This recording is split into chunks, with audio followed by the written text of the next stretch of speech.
How Does Your Garden Grow is at Weston Nurseries in Hopkinton at the Potting Bar. Today we will learn about houseplant cutting propagation. Whether you are taking cuttings to give a friend or simply to make more saplings for you, you will learn the basic techniques on how to properly manage and propagate new plants. Hello, I'm Shea. I'm going to be instructing the workshop today. So today we're going to be talking about plant propagation. Do any of you guys have any experience propagating houseplants? Yeah, you cut some stems, put them in water to mix success. That's what happens. It's part of the game. Typically, when you buy houseplants at a nursery like this, they are not propagated by someone going in, planting a seed, letting that seed grow. The plant will grow into a beautiful, huge ficus that you then pay $80 for at a nursery. Typically, every plant that you buy, for the most part, is propagated through leaf, stem, air layering, some type of cutting that you take an existing plant, a mother plant, and you clone it by taking a cutting and letting that cutting grow into a bigger plant. So today, we're going to be going through a couple of different ways that you can take a cutting from any of your houseplants. Almost all houseplants can be propagated by the owner. Some of them require special rooting hormones or rooting gels. The vast majority don't. They can be rooted in water, they can be rooted in perlite, they can be rooted in soil. And for most plants, there's a couple different ways to do it. So we're going to talk about some of the easiest ways and then some of the more challenging ways later on in the workshop. So the first thing we're going to do is potentially the most important part of the process when you are propagating plants, and it's probably what none of you have ever done when you've been propagating. We're going to sterilize our pruners. So every time you make a cut with these, whether it's on a plant or just paper, you are subjecting the blades to potential airborne pathogens, bacteria, fungal spores, stuff that isn't really going to harm you and probably not going to harm a living, healthy plant.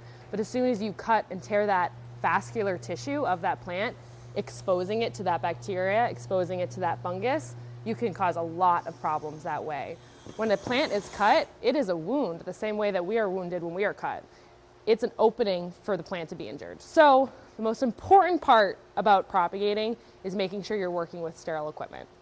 So this is just 70% isopropyl rubbing alcohol. So we're all going to just take turns. Everyone got a pair of pruners and a little paper towel. We're each going to just go through, sterilize the blades of the pruners. So we know at least the mother plant that we are cutting from isn't going to be more wounded than it needs to be. So we're going to go through this way. So the first plant that I'm going to propagate, I'm just going to show you guys how to do this. This is going to be a demonstration on the Christmas cactus. I picked this plant because this was the last one that we had left over from our holiday season, and it looks terrible, so no one's going to buy it. A plant of this, quality, we would probably just throw away. If I had this in my house, I would never throw this away because there's all these healthy stems that I could make a bunch of really beautiful little babies out of. So, for Christmas cactus, like most succulents, they're going to root from almost any part of the stem. Most cuttings you take, if you've taken cuttings of, let's say, pothos or philodendron, you want to make sure you have a 6 to 8 inch stem. With this guy, the stems are so short, you don't need anything that long. You typically want to take a cutting that's 3 to 4 inches, which translates often into 3 to 4 stem sections. So I'm just going to go through, and I'm going to cut right below the node. A node is an area of undifferentiated cells in a plant, meaning it's a place where a bud can form, where a leaf can grow, where a flower can grow, a stem can shoot out, or roots can grow. So I cut right below that. What we're going to do is everyone has a little mason jar with some stones. Once your pruners are sterilized, you're going to grab the water and you're going to fill the water to be just below the stones. The point of this is to prevent, when this guy is rooting, from sitting in water. While a pothos, a philodendron, a tradescantia, they want to go in the water, and that's going to encourage the plant to produce roots. a succulent is very, very prone to rot. So if you stick a succulent cutting, especially one with a fresh wound like this, if you stick that in a jar of water, it's going to rot so fast. By sticking it in the soil or in the stones right above the water, you're providing a humid environment. It's going to encourage the plant to root. When it roots, it's immediately going to have water to go to. So everyone has that. I'm just going to pass out the cuttings I take, and you guys can, if you want to pass them down, can take turns. So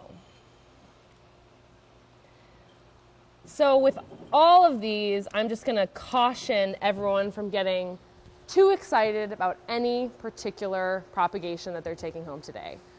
It's part of the game that when you are doing propagating houseplants, you have to expect 50%. I like to keep it easy for myself, and I say 50% of what I cut isn't going to survive. It's typically closer to 70 to 80% I have a success rate. But if I find that I'm really excited about propagating one plant and then it just never roots, then I'll be so disappointed. So you kind of just have to take it with a grain of salt. You know what? It's a mixed bag. You get lucky sometimes and sometimes you don't, and that's just the way it is. Okay. The Christmas cactus is a really fun houseplant. I find it to be one of the easiest succulents. Yeah, you can pass those down. I find it to be one of the easiest succulents to take care of. It tolerates a little bit more water, and it tolerates a lot less sunlight. Most succulents, like a cactus or an echeveria, you're going to want to put them in basically direct sunlight, as much direct sunlight as you can. A Christmas cactus doesn't need any direct sunlight. It wants bright light, certainly, ambient light, but you stick it in a north-facing window where it never gets those direct sun rays, and it's happy as a clam. I also find that with my Christmas cactus, I completely ignore it all year, every year, and it flowers for me. So that's kind of just like a fun little perk of this plant.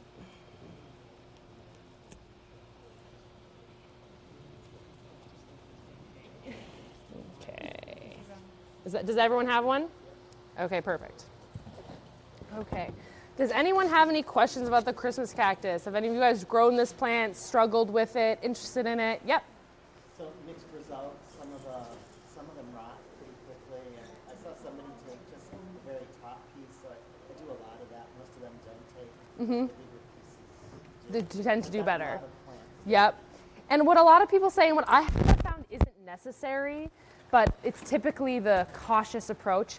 When you are taking a succulent cutting, before you stick it in the soil or you stick it in water or you stick it in the glass that has water in it, leave it on a dry surface and let that wound callus over. The plant basically forms a scab that then is going to prevent anything from entering the vascular tissue of the plant until those roots form. So people tend to think that that often helps with the succulents too. Okay, next we're going to do a spider plant pup. So this is a super common house plant. How many of you guys have grown spider plants? A lot of people. This was a really popular house plant in the 70s. It is kind of retro. My mom had one. I think they're really cool plants. I think they're so popular because they are incredibly easy. They tolerate medium bright light all the way to low light. They tolerate not being fertilized. They'll tolerate not being neglected and underwatered. They'll tolerate sitting in water a little bit more than many other houseplants, and they live for a long time. What people find is after many years, oftentimes people come in with a 25-year-old spider plant, and it's bushy, bushy, bushy, crazy, but like chlorotic. It doesn't necessarily look great, and it's got all these babies down here, and they want to get the mother plant to look good.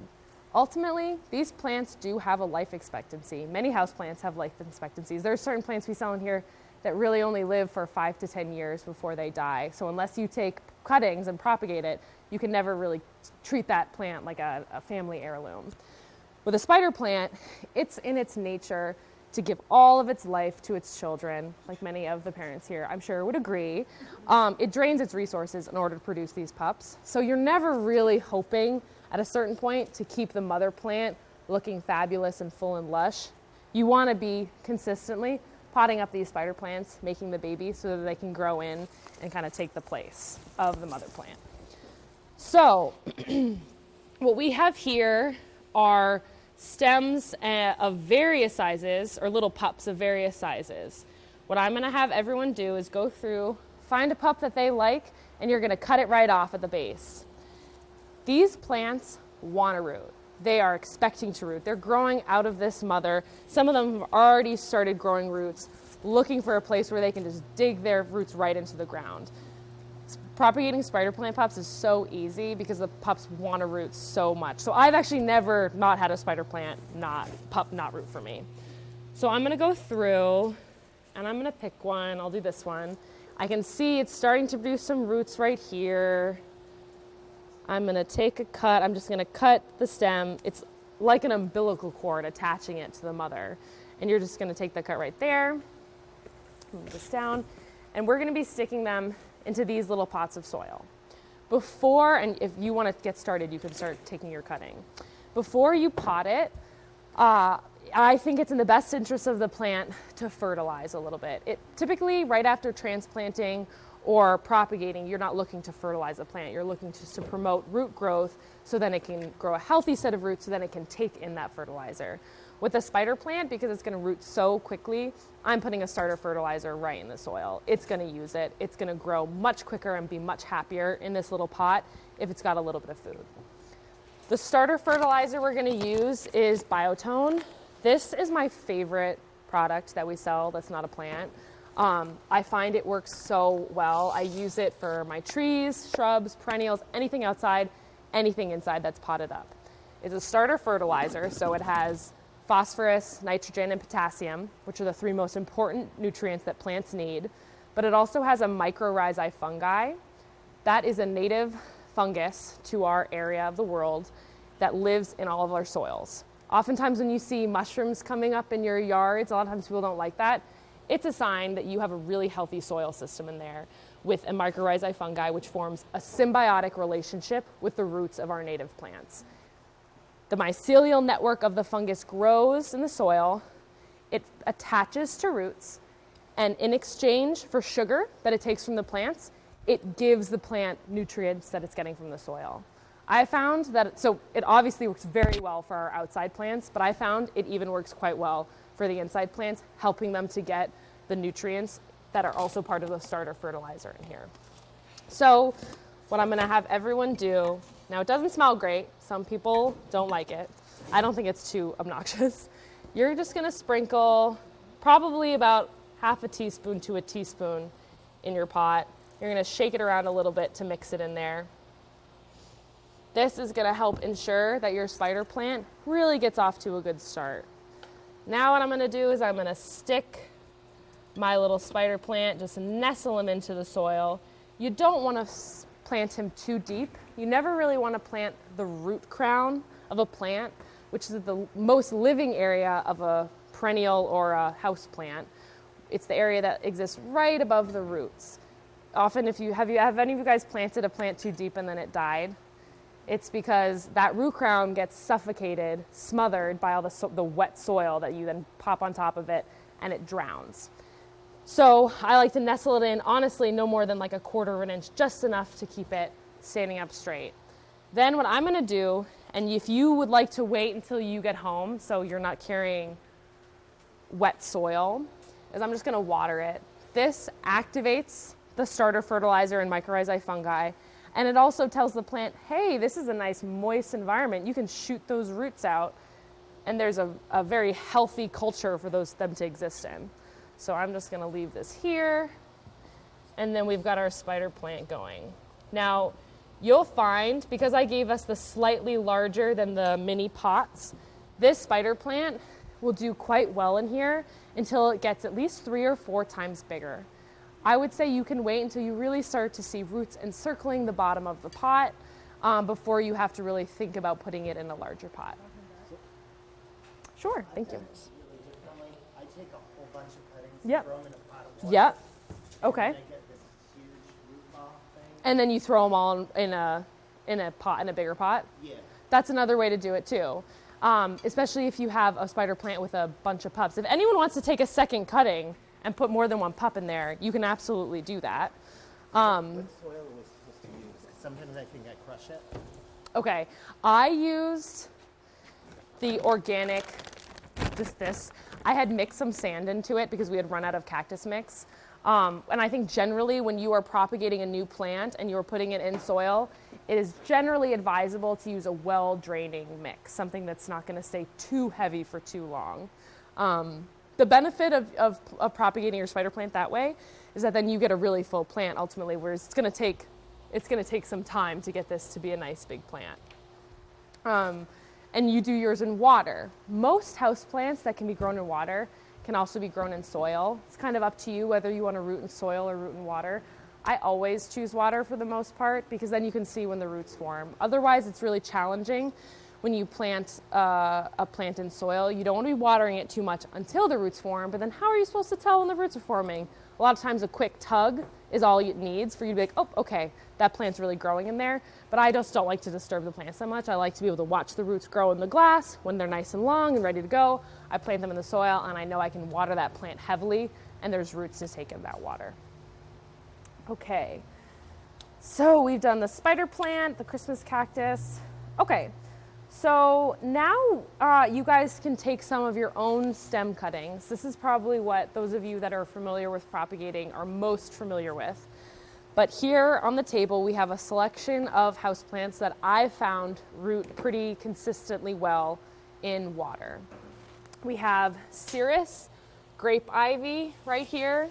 This is not a very common houseplant. I hardly ever see it, but it is fabulous. It is so easy. It's what I recommend to people when they come in with a dead ivy plant. Said, oh, I don't know what I did.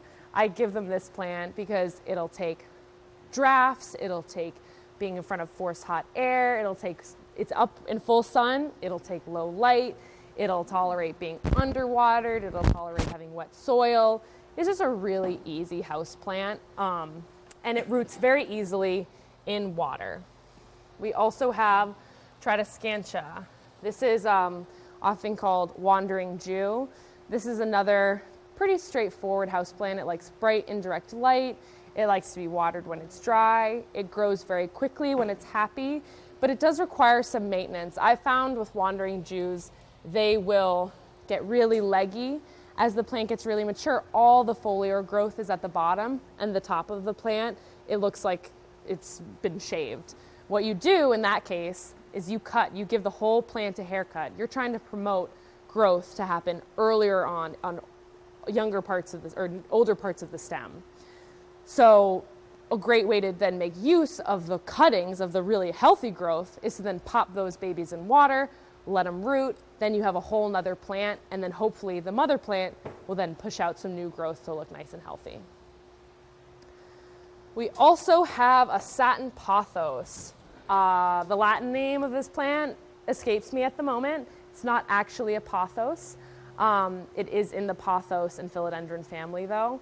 This plant just didn't look too good. I don't think anyone's going to purchase it. This is another one. Roots very easily in water. Rather than trash this plant, I'd take a bunch of cuttings and start another one.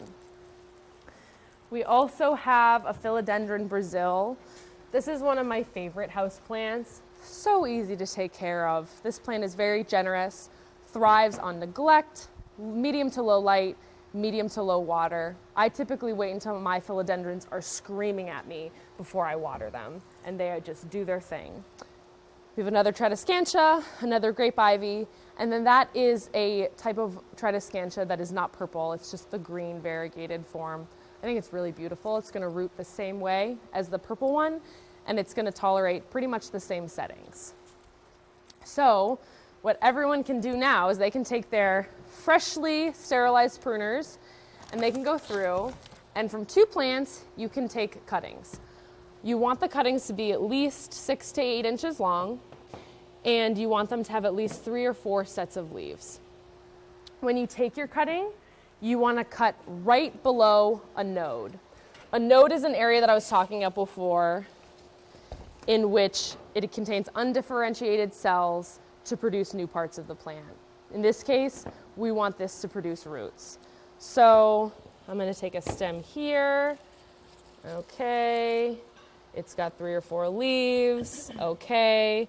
And I'm going to cut right here. And this is so auspicious because there's already a little root, an aerial root forming. The plant seeking a larger pot is already producing roots, hoping to have more access to nutrients, more access to water.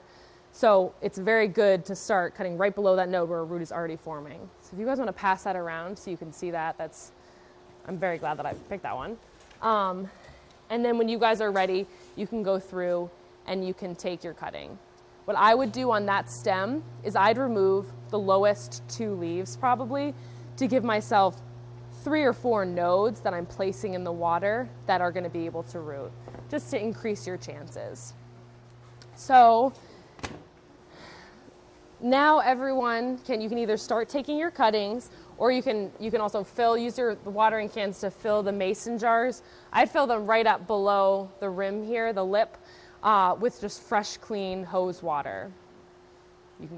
You can do it. Does this count? That counts. So I take a lot of cuttings off of Pothos, and they all rot. They all rot. Okay. So I found with Pothos, and I was telling you earlier, what's your name again? Ryan. Ryan and I were talking before the workshop began, and he's struggled with philodendron cutting.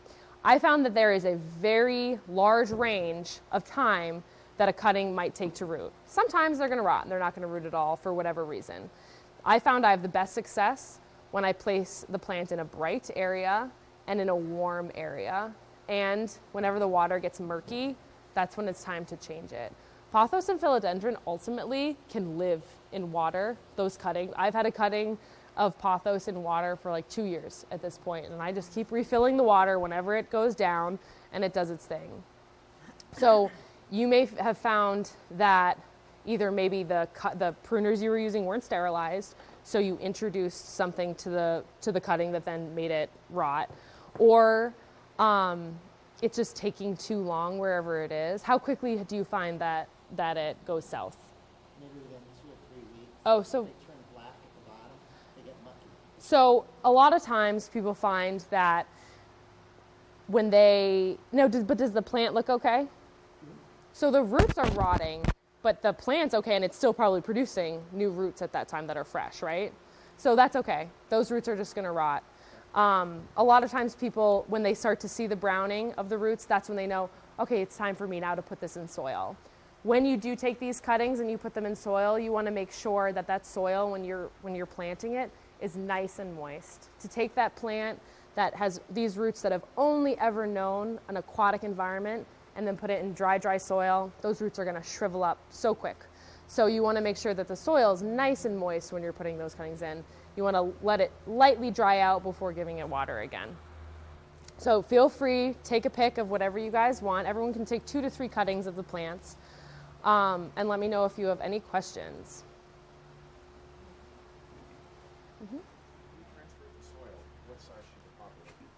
It depends on how many cuttings you have. So if you take a ton of cuttings, I might put it in like a 6-inch pot. Okay. If you only have 1 or 2, I would typically do just a 4-inch pot. What's a good rule of thumb for a number of cuttings transferred in the soil? Is there like a... You basically want to do it so, let's see, like you don't want to plant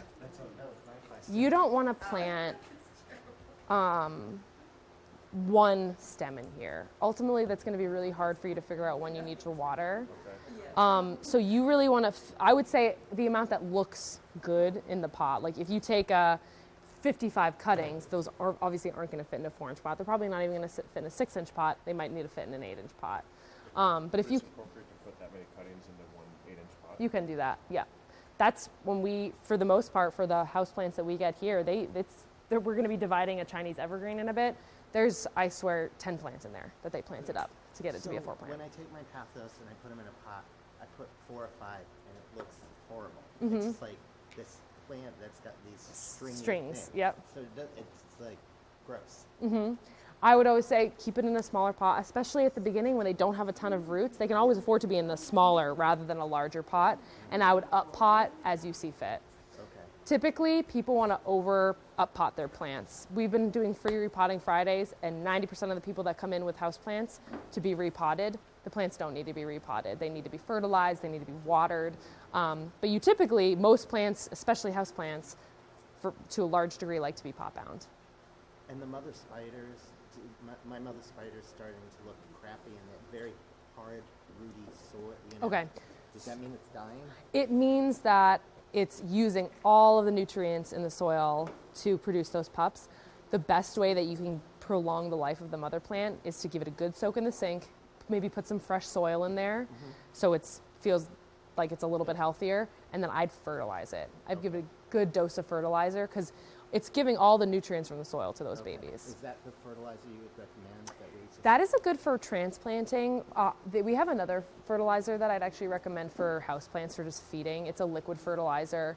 You mix it just in water, and you can either use it every time you fertilize or every time you water, just mixing a couple drops in your watering can, or you can water a plant a couple times a year with it. Speaking of the fertilizer, somebody told me on Sunday last week that Miracle-Gro is not good for houseplants because the plant food is too strong. Too much phosphorus. Too much phosphorus. So phosphorus is the nutrient that plants use to produce flowers. Most houseplants don't flower. So when you're giving tons of phosphorus to a houseplant, sometimes I'll recommend Miracle-Gro if people don't want to buy fertilizer, but then I tell them to dilute it significantly. Use you're gonna use less than half of the amount that you would use for an outside plant. That's when I have tons of Miracle-Gro. Yeah, it's what people have, and you can absolutely use it. You just gotta make sure you water it down. Okay. Okay. Does anyone else have any questions? The little leaves that you pop off, to make your stem longer, can those be propagated as well? For these guys, no. Not many plants can be propagated from leaf cuttings. One of the few is African violets, which actually most people don't know about. African violets, if you pop off a leaf and put it in water like this, that should be fine. And then succulents, which we'll be doing some succulents in a minute. Begonias can be propagated from one leaf, and I'll actually do one of those too in a moment. That's more challenging propagation, but for most plants, just a foliar green leaf isn't going to be able to produce any roots.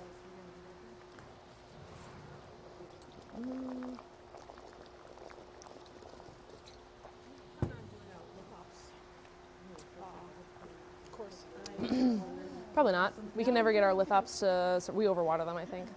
And it's not even on purpose, it's just from us blasting the hose and watering stuff in here.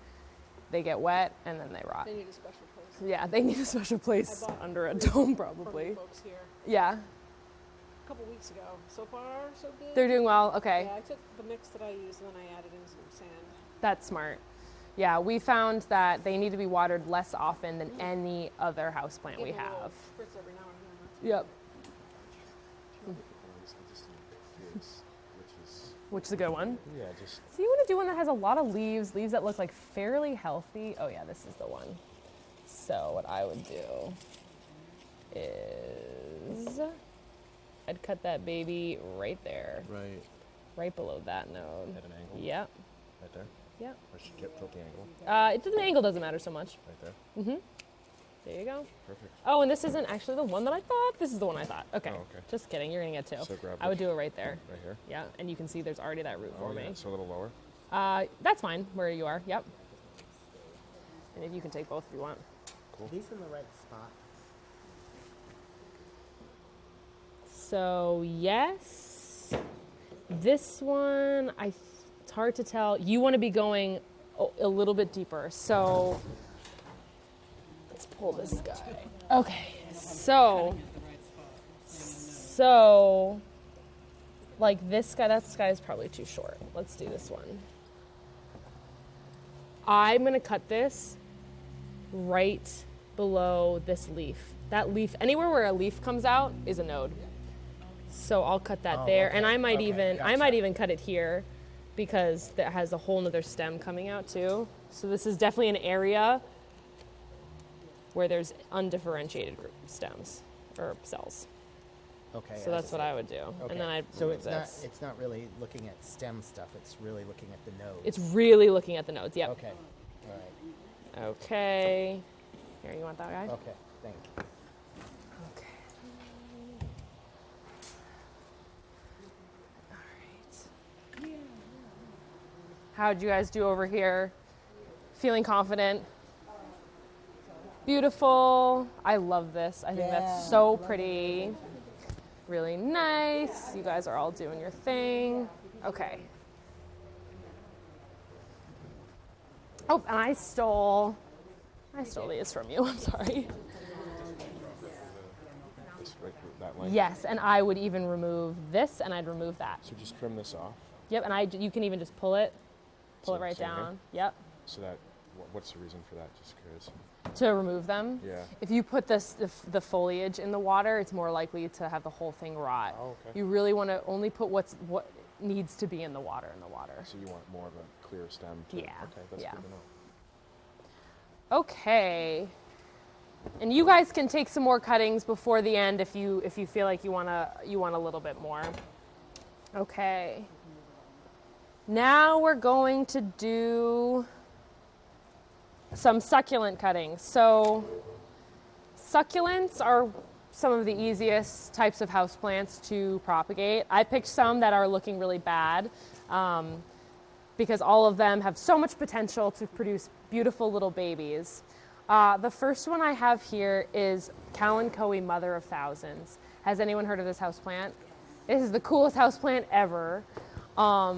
It basically, you can't tell right now because it's too immature, but they call it Mother of Thousands because it produces plantlets along every little miniature serration that exists in these leaves. You probably can't even see that the leaves are serrated because they're so small, but it basically, each leaf, when it's mature, will have tens to even hundreds of baby plants growing along the leaves. It's very fractal looking. It's beautiful when you have a really mature plant. Tons of leaves on each leaf, tons of little baby plants of many leaves. It looks like a beautiful little painting. So this plant not being very healthy, I figure it's time, we can propagate it. Hopefully it can produce some plantlets. Normally, when you are propagating from a stem cutting or a leaf cutting of a succulent, you are really paying attention to, I'll do this guy. You are paying attention to, and then we have a plantlet right there. The base of the stem. With succulents, a lot of times bending the leaf down is what allows it to just tear right off. It's the cleanest way. It's much cleaner and more sterile than using pruners because the leaf will just tear out. It has a natural way of tearing. For most succulents, you take this leaf and you'd want to have the base of the leaf touching the soil. That's where most succulents, that's where they're going to root and then produce the baby. The Mother of Thousands will do that, but it will also root from each of the serrated lobes right there. So what I would recommend is I'm going to pass this around. Everyone is going to take a leaf, and hopefully we have enough leaves on this one. I can grab another one if we don't. To place, you want to do a small leaf so you can place this portion of the leaf on the soil. I had a friend who took a cutting. He wanted this plant. He didn't want to pay for it. He works here. So he took a leaf, pretty small leaf, just took one, put it on a little bed of soil. After 2 weeks, he had 10 little baby plants all growing. The baby plants look like this. This is a plantlet. So they're absolutely adorable. Those will then root right into this little pot of soil, and then you'll have a nice full little baby Mother of Thousands plant. It will take quite a while before that Mother of Thousands starts to produce plantlets along the leaves. You can see that even this plant doesn't have that yet. Typically, plants are in about 6-inch pots before they start to produce those babies. But if you give it lots of sunlight, let it dry out in between waterings, and you fertilize it, it does grow fairly quickly compared to so many other succulents. One other thing I'm going to be doing is propagating the stems of this aeonium. So this happens quite often with succulents. They lose all their lower leaves. There's a couple of reasons that could happen. The most common is underwatering. Typically, when a plant is underwatered, that is when you see lower leaves start to brown and fall off. When a succulent's overwatered, the most common symptom you see is browning and a rotty mushiness at the center of the plant, the new growth. When it's the lower leaves, the plant is getting rid of the leaves that it doesn't need as much as the new growth. So this guy, it's in a really sandy mix. We typically ignore our succulents up there. They're in blazing hot sun. It lost some of its lower leaves. So, and I don't think I gave you guys, I'll have to give you guys some more pots to do this. Or you can mix it if you want. What I like to do mix it with your Kalanchoe pot. I'm going to take cuttings of this aeonium right now, and so I can have 10 little baby sproutlets, because this looks much cuter in a little pot than this leggy mess here. You often find that it can look like this when it's not given enough sunlight. Have you guys ever heard of plants getting leggy? It's when they're etiolated, is a scientific term, and it's when it's not receiving as much sunlight as it needs. So in order to compensate for that, it grows really, really tall, trying to seek out the sun, often at the expense of leaf growth. So that's how you can see big gaps in between the leaves of the plant. When plants get really leggy like that, and I don't want to toss the plant, and I don't want to have to wait for the amount of time that it would take for a leaf cutting to really become a mature plant, I just top it, and I just cut right below a node, remove this, and then I have an adorable little baby plant. So what I'm going to do is everyone's going to get one of these. You're going to keep it separate. You're going to let it callus over the same way I recommended some people do for the Christmas cactus. You're going to wait till it forms a little dry scab over the wound. It takes about 24 hours. And then you're going to shove it into the soil. You can do the Kalanchoe little pot, or if you have another little pot and some soil at home, you can do that. And then you have a nice little baby plant. I like to mix all my succulent cuttings up when I have, you know, let's say my string of pearls or my echeverias are losing leaves. Rather than throw those away or start a new cutting, I'll just throw them in a pot that already has existing succulents in it. I'm already watering that pot. Probably has holes in it from parts of plants dying off. So I add in cuttings that ultimately fill in. I have one succulent bowl that had 5 plants in it and one of them died. There was a huge hole. Rather than plant something else there, I just placed all the echeveria cuttings that came from the other parts of the bowl that were falling off, put them in there, and now I have a beautiful little echeveria rosette right in the center there. So it's a way that you can be very resourceful with your houseplants, and you can keep stuff going for a very long time. Because I know, for me, I care about my houseplants a lot. They're my little babies. The last thing I want to do is kill them. If I am going to kill them, I at least want to keep the babies alive. Okay. So again, I'm removing some of the lower leaves from this so that when it produces roots, I have a really easy time sticking this into the soil. So if you guys want to pass those down, I think I have enough.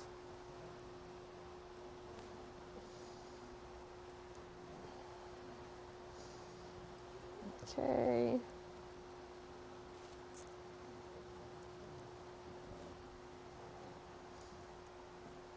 Again, these are going to want full sun, not a ton of water, really only water them when they're dry. Okay, and then here's another, that's a really baby, so you can get 2. Okay, so that's that. We've gone through those. Okay, let's check time right now. Okay, so we have 15 minutes. So, let's see. I have a few extra plants because I wasn't sure how much time we were going to have. I think we can actually divide. Well, the last thing we'll do is divide a Chinese evergreen. Have you guys ever divided houseplants before? Many houseplants don't want to be divided. Some of them do. Peace lilies are a huge one that people bring in to be divided. Plants get really root bound, they get really big for the pot that they're in, and you want to separate it into 2 plants rather than necessarily uppotting the plant. So here we have a Chinese evergreen, which is a really low maintenance house plant, medium to low water, medium to low light. One of the most forgiving houseplants. This is my personal favorite houseplant, actually. This variety is called Silver Bay. It's beautiful. You basically just neglect it in your home, which is always a plus for me. And it's been drying out so quickly because there's so much growth in here. It has almost no soil at the bottom. And all this foliage means it's losing tons of water through respiration, and it's drying out faster than anything. So rather than put this whole thing in a bigger pot, I think it makes more sense to divide up the little plants and separate them so they can grow larger. So what we're going to do is we're going to take the whole thing out of the pot. I found with many plants, it's easier to stick the pot upside down. Okay. So here we have a Chinese evergreen.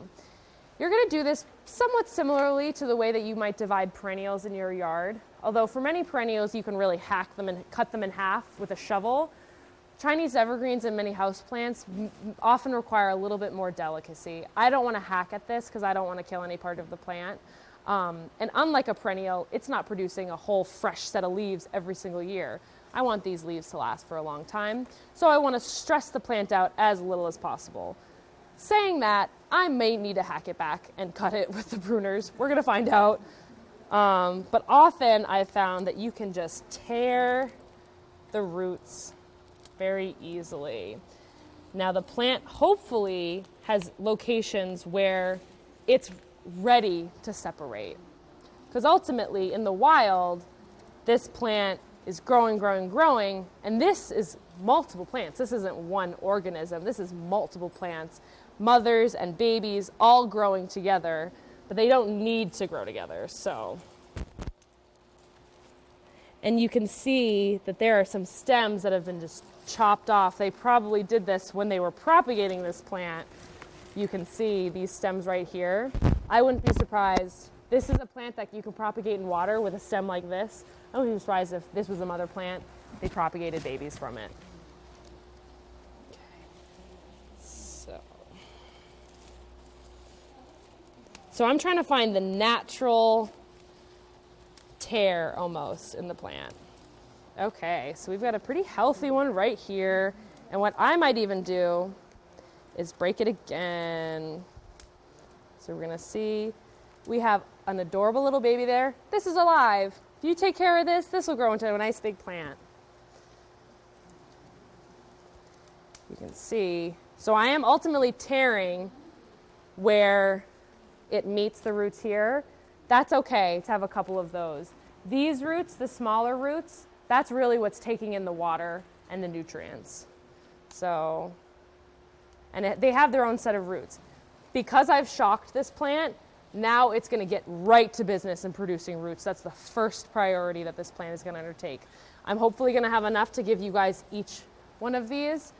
Don't worry too much at the beginning about trying to get it to produce leaves. It's not in the business of producing leaves until it has a really healthy set of roots. And that's what you want for it too. You want to produce those nice healthy roots, so then when you fertilize this in the spring, it is able to take in that fertilizer and produce a whole new top for you. So that's all the time that we have today. I hope you guys learned something, and I hope you're excited about all your new plants. You can always call us and we can give you some tips if any of these start going south, or if you have some questions. We're always available.